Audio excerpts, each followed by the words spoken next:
Dana AP Anda. Bersama dengan Menteri Negara Pembangunan Negara Merangkap Pertahanan dan Datuk Bandar CDC Tenggara Dr. Muhammad Maliki Osman. Dan sekarang ini Dr. Maliki akan menerangkan tentang dasar-dasar perumahan awam yang ada sekarang, khususnya untuk keluarga berangkai. Silakan. Banyak yang telah kami dapat lapor balik oleh daripada rakyat Singapura. Ramai mengatakan mereka ingin tinggal bersama atau berdekatan dengan ibu bapa mereka. Warga muda kita pada permulaan apabila mereka baru berumah tangga mengatakan mereka ingin privacy. Nak tinggal sendirian.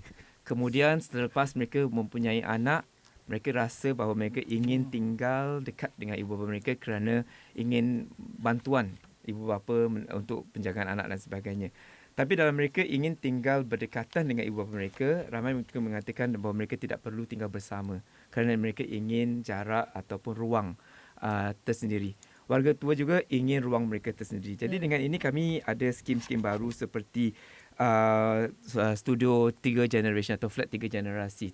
Flat 3 generasi adalah flat yang memberi ruang kepada kedua-dua generasi ini tinggal berdekatan dalam satu flat, tapi mungkin mempunyai ruang yang agak berlainan, berasingan. Jadi mereka dapat tinggal bersama tapi tidak terlalu tidak bersama, berdekatan sahaja. Kedua ialah kita juga mempunyai skim-skim di mana ibu bapa dapat memohon untuk mendapatkan flat bersama dengan anak-anak mereka. Ini digelarkan Multi Generation Priority Scheme. Bermakna mereka memohon untuk mendapatkan flat baru, mereka mohon bersama. Warga ibu bapa memohon, anak memohon, dan jika mereka mendapat peluang undian, mereka dapat mengundi bersama. Jadi mereka mengundi bersama dan dengan itu mereka dapat memilih kedua-dua flat yang berdekatan pada waktu yang sama. Kalau tidak, mak bapak pilih lain, anak pilih lain atau mendapat pilihan yang di waktu yang lain. Dengan Multi Generation Priority Scheme ini, ia akan membantu kedua-dua generasi ini memilih flat mereka pada waktu yang sama. Dengan itu mereka dapat memilih flat-flat yang berdekatan dengan mereka sendiri. Mereka boleh memilih flat yang berjiran ataupun di tingkat yang lain ataupun dalam satu blok sahaja. Kita juga ada mempunyai skim Married Child Priority Scheme ataupun skim di mana jika warga tua tersebut sudah tinggal di dalam estate tersebut, anak tersebut diberi keutamaan untuk memiliki flat di kawasan tersebut. Tapi ini tidak bermakna ia merupakan satu pilihan mutlak. It's not outright dapat priority, tapi kita akan agihkan sekumpulan flat untuk di-ballot antara mereka yang mempunyai ibu bapa yang tinggal bersama. Jadi kita harus berasa adil lah. Kalau kita hanya memberikan perjanjian bahawa mereka yang tinggal bersama ibu bapa akan dapat flat di situ, ini akan menyukarkan keadaan kerana mereka yang ingin tinggal di sana mungkin merasa tidak adil bagi mereka untuk diberi peluang tinggal di kawasan tersebut, di kawasan yang sama. Terdapat banyak-banyak skim yang membantu warga-warga muda kita untuk tinggal bersama ibu bapa mereka.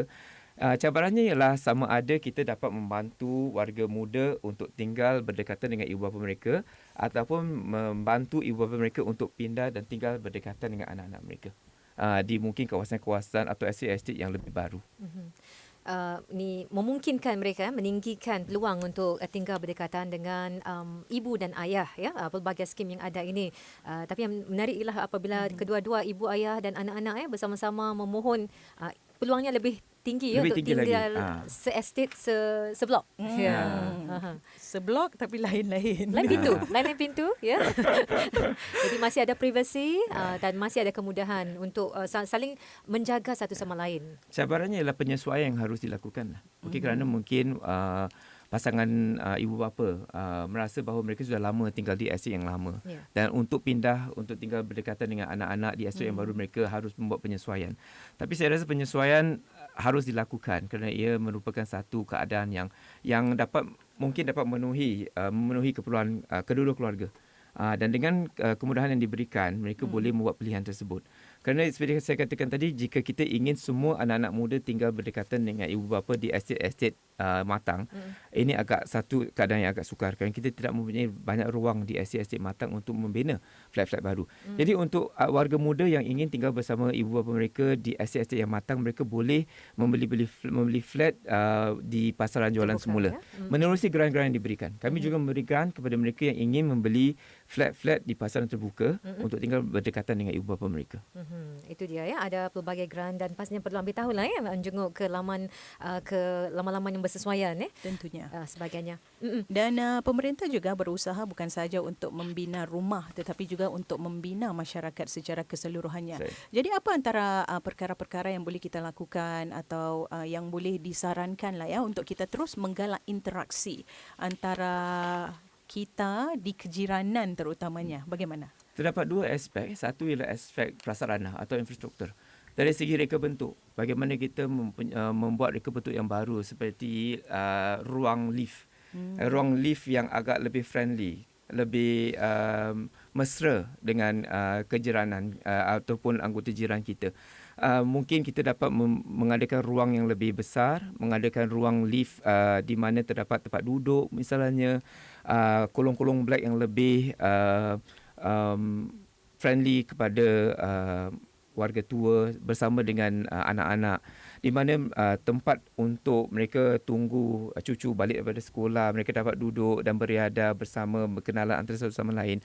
Kita akan melihat bagaimana kita dapat memberi ruang-ruang yang baru, kemudahan-kemudahan yang baru di estate-estate baru kita untuk meningkatkan lagi tali persaudaraan antara jiran kita. Kedua ialah selain daripada aspek prasarana atau infrastruktur, kita ingin meningkatkan lagi tali perhubungan antara jiran tetangga. Ini merupakan satu aspek penting kerana software ataupun hardware kita untuk meningkatkan peluang untuk jiran tetangga bersua muka, mengambil bahagian dalam kegiatan-kegiatan kejiranan. Kita akan meningkatkan ini semua. Apa yang kita dapati ialah ramai di antara warga Singapura masih menumpukan perhatian mereka kepada pekerjaan, kepada keadaan peribadi mereka dan mereka tidak meluangkan masa untuk beriadah dengan jiran tetangga. Kita akan meningkatkan kegiatan-kegiatan yang sedia ada di ruang masyarakat dan kami harap lebih ramai lagi akan dapat tampil ke hadapan.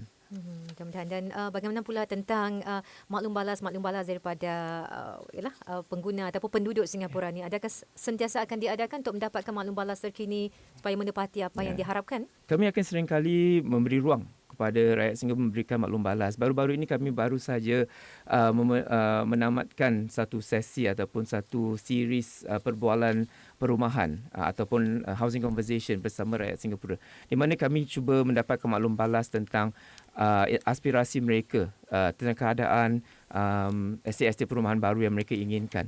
Dan kami terbuka kepada semua lapor balik ataupun cadangan yang mungkin dapat diberikan oleh para penduduk kita.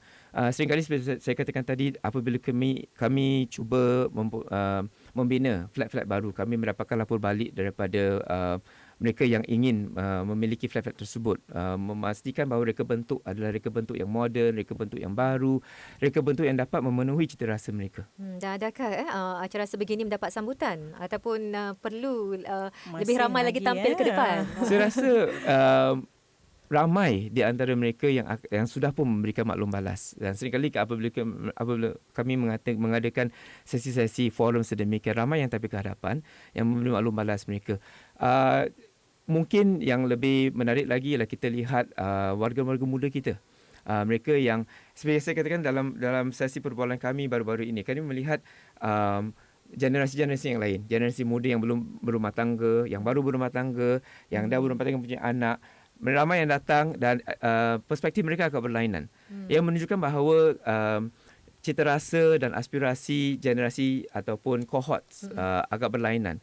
Dan pemerintah juga prihatin tentang keperluan mereka dan akan cuba sedaya upaya kami untuk memenuhi segala keperluan ataupun cita rasa mereka. Baiklah, dan kita berhenti seketika dan kita akan kembali sebentar saja lagi.